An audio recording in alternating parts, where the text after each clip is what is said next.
Hello friends, कैसे हैं आप सब। आप सभी का आपके अपने YouTube channel sociology with Sangeeta में मैं संगीता स्वागत करती हूं।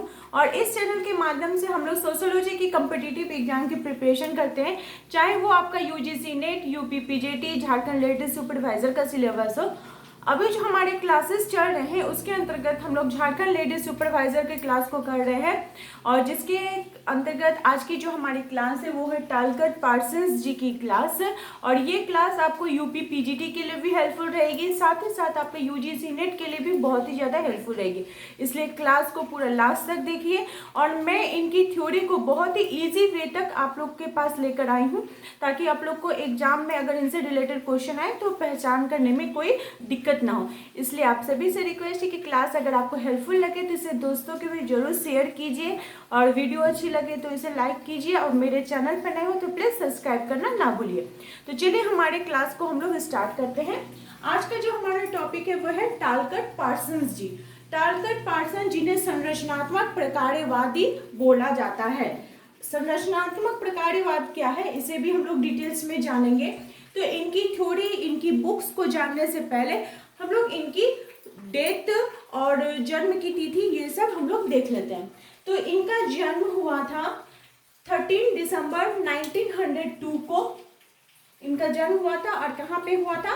तो यूएसए के कोलोराडो में। और इनकी मृत्यु हुई थी 8 मई 1979 जर्मनी के म्यूनिक में। इनकी अगर उच्च शिक्षा की बात की जाए तो इन्होंने लंदन स्कूल ऑफ इकोनॉमिक्स से अपनी उच्च शिक्षा ग्रहण की थी। और इनका जो पीएचडी था वो हेडलबर्ग विश्वविद्यालय से, वहां पे उन्होंने अपनी पीएचडी की उपाधि धारण की थी। टालकट पार्सन्स जी जो है वो 20वीं शताब्दी के महान समाजशास्त्री थे। अब देखिए यहाँ पे क्या मैं बोले, ये संरचनात्मक प्रकार्यवादी थे।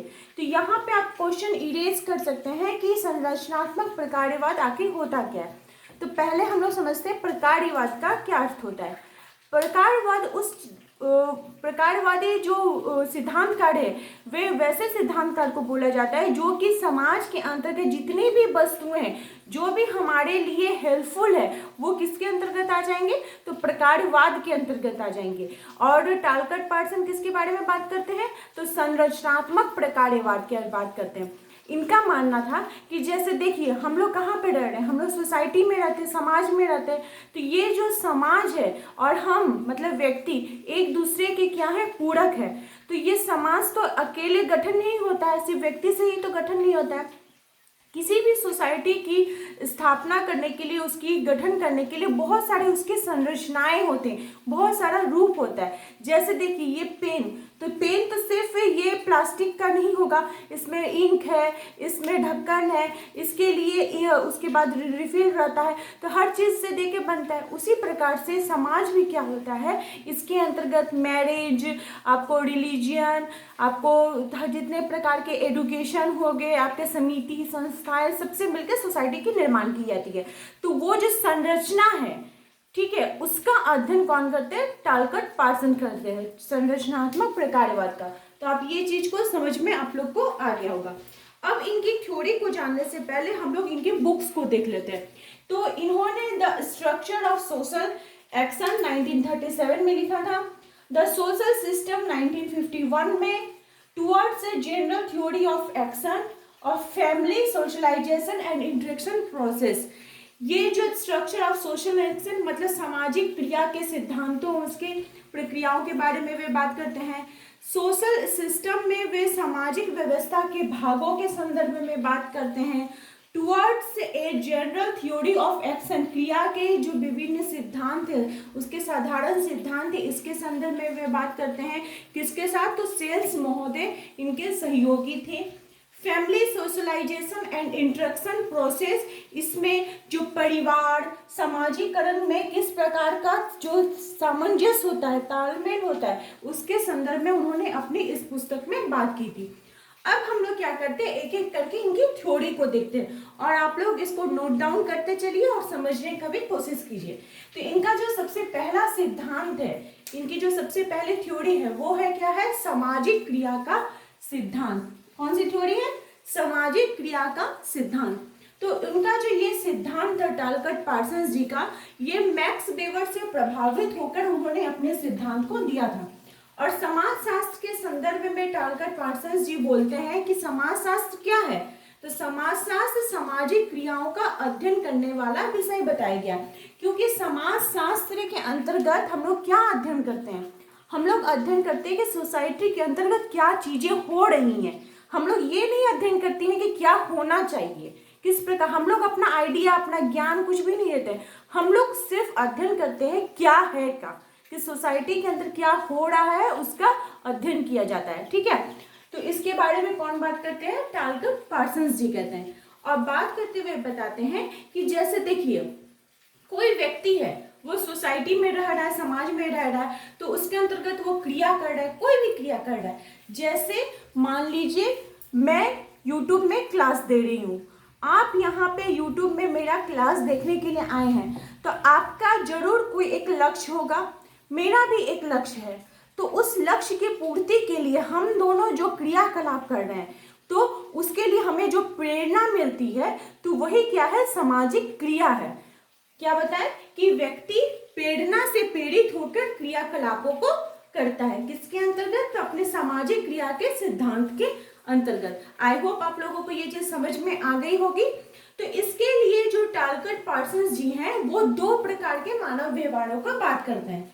कौन कौन से, पहला तो वो बात करते हैं जैविकीय मानव व्यवहार, जिसमें हम लोग अचेतन मस्तिष्क से कोई भी व्यवहार करते हैं, और दूसरा वे बताया है सामाजिक मानव व्यवहार, जिसमें हम लोग चेतन मस्तिष्क से कोई भी व्यवहार को कंप्लीट करते हैं। तो सामाजिक क्रिया का अंग कौन कौन सा हो गया, कर्ता यानी कोई व्यक्ति हो गया, ठीक है, उसका लक्ष्य हो जाएगा, लक्ष्य को पूर्ति करने के लिए उसके साधन हो जाएंगे, और विभिन्न परिस्थितियां होंगी जो इस परिस्थिति के कारण वो अपने क्रियाकलापों को करता होगा। तो ये था इनका सामाजिक क्रिया का सिद्धांत। मुझे लगता है आप लोगों को ये इसमें कोई डाउट नहीं होना चाहिए। सेकेंड जो इनकी थ्योरी है वो है पैटर्न वेरिएबल्स। वेरिएबल्स का मतलब होता है विभिन्नताएं। तो ठीक है, ये विभिन्नताएं किसके अंतर्गत, समाज के अंतर्गत। इसे दो भाजीय अनुभाजिता का सिद्धांत भी बोला जाता है, या विन्यास प्रकारांतर का सिद्धांत भी बोला जाता है। देखिएगा समाज के अंतर्गत भी हर समय दो चीज आपको देखने को मिलेगी, दो तरह का एक विपरीत शब्द आपको देखने को मिलेगा ही। जैसे अगर रात है तो दिन भी है, उसी प्रकार से अगर कोई अच्छा है तो बुरा भी व्यक्ति आपको समाज के अंतर्गत देखने को मिलेगा। हर चीज का आपको दो पैटर्न देखने को मिलेगा। आप किसी भी क्षेत्र में ले लीजिए, आप अपना एजुकेशन के क्षेत्र में ही ले लीजिए, जब आप मैट्रिक एग्जाम दिए होंगे तो भी आपके पास दो तरह के वेरिएबल्स आए होंगे कि आप साइंस स्ट्रीम में जाना चाहते हैं या आर्ट्स में जाना चाहते हैं। ठीक है, कि आपको आर्ट्स लेना चाहिए या साइंस लेना चाहिए। तो इस प्रकार के जो दो रास्ते हैं वो हमें कहाँ पे देखने को मिलते हैं, सोसाइटी के अंतर्गत इनके पैटर्न्स वेरिएबल में। इसके लिए देखिए एक स्टोरी है रॉबर्ट फॉस्ट जी का, the road not taken. I think class 9 की ये स्टोरी है। तो उसमें क्या बोला जाता है, एक व्यक्ति रोड के ऊपर खड़ा है, ठीक है, उसको कहीं जाना है, तो दो राहें गए हैं। एक राह है जिसमें पूरा कंकर पत्थर निकला हुआ है, और एक राह है जिसमें पूरा घास फूस है। तो घास है, इसका मतलब वो उस रास्ता में कोई आदमी नहीं गया होगा। जो रास्ता साफ है, कंकर पत्थर में है, इसका मतलब वहां पे लोगों का चलने के कारण वो रास्ता का जो घास है वो उठ गया होगा। तो वो व्यक्ति जो है वो अपने मन में सोच रहा है कि वो कौन सा रास्ता को चूज करे, वो ग्रासी रोड को या फिर जो स्टोनी रोड है उसको चूज करे। तो उसी प्रकार से हर एक व्यक्ति के जीवन में ये दो राहें, ये दो वेरिएबल्स देखने को हमें मिलती हैं। इसी को पैटर्न वेरिएबल्स के अंतर्गत देखा जाता है। आप इस संरचना को जब पढ़िएगा, बुक में इतना बुकिश लैंग्वेज लिखा हुआ है, लेकिन उसका जो सार तत्व है वो यही निकल कर आता है। और मेरा यही मतलब मोटिव है, या फिर मैं आप लोग के पास इसीलिए ही आई हूँ कि ताकि मैं इजी से इजी वे में आप लोगों के पास प्रेजेंट कर सकूँ। हमारे जो थर्ड थ्योरी है वो है सामाजिक व्यवस्था का सिद्धांत। ठीक है, समाज की व्यवस्था का सिद्धांत के बारे में बोला जा रहा है। तो किसी भी समाज की जो व्यवस्था है वो 4 इकाइयों के माध्यम से होती है। आप सभी जानते होंगे वे 4 इकाइयां क्या है, सामाजिक, किसी भी सोसाइटी को हम लोग क्या कैसे जानते हैं, सामाजिक आधार पर, उसके आर्थिक आधार पर, उसके राजनीतिक आधार पर, और एक किस आधार पर जानते हैं, तो उसके सांस्कृतिक आधार पर। जिस भी समाज का वर्गीकरण किया जाता है तो ये 4 इकाइयां हैं, तो इसी के संदर्भ में इनका सामाजिक व्यवस्था का सिद्धांत है। ठीक है, इसी के अंतर्गत फिर आगे चल के उन्होंने और भी बात की है।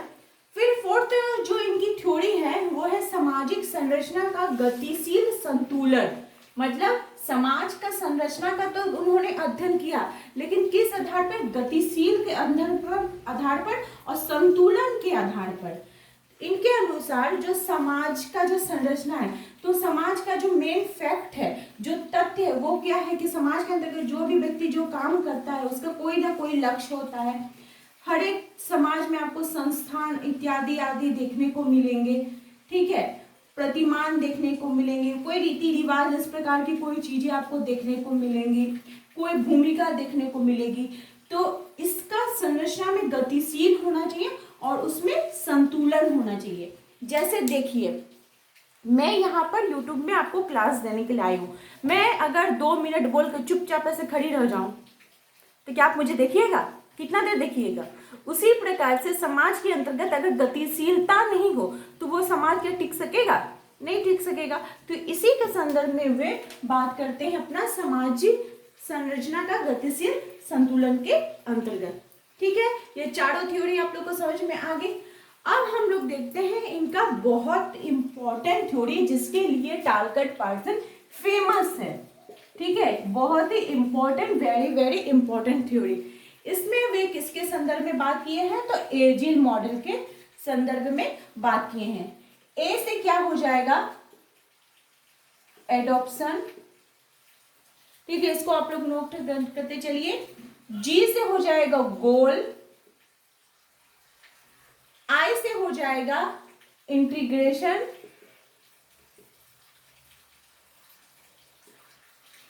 एल से हो जाएगा लेटेंसी।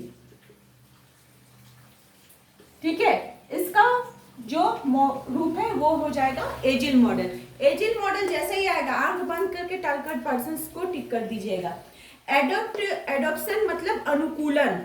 ठीक है, तो ये हम अनुकूलन किस माध्यम से करते हैं, तो सांस्कृतिक माध्यम से।